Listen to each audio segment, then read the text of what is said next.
I recall as just a little kid. With a vivid imagination, I would clad myself in the plastic garb of a 6-year-old soldier and dive into a world of fantasy.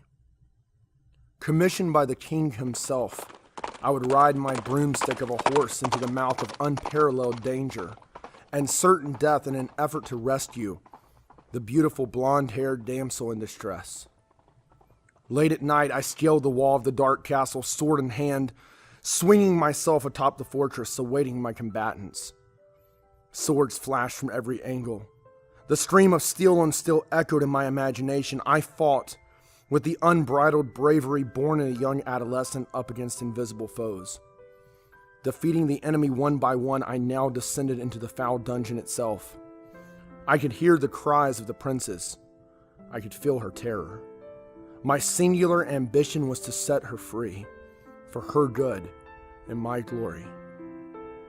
I cut my way through the soldiers guarding the monstrous cell door. The metal lock clanked open and the door swung wide. There was the beautiful princess, her dress tattered, her hair matted, her eyes full of fear, her lips quivering. I loosed her shackles, and being as she was too weak to stand, I sheathed my sword, swept her into my arms, and carried her to freedom. The celebration that ensued upon my return to the kingdom was glorious. Not only had I rescued the princess, but I had single-handedly defeated, and in so doing, humiliated the enemy. Praise filled the kingdom for my triumph.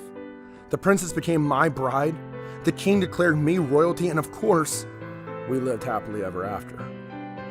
Almost everyone loves a good story. Danger, adventure, romance, vulnerability, bravery, victory. This is the story of redemption.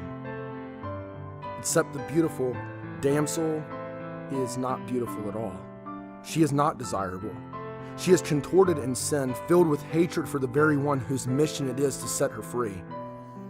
And despite her repulsive nature and detestable habits, the king's own son rides in to face the ancient foe.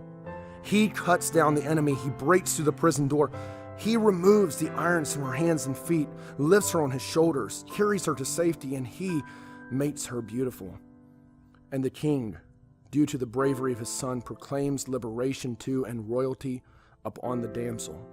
The king weds the two together, and the once captive girl now becomes the bride of her deliverer.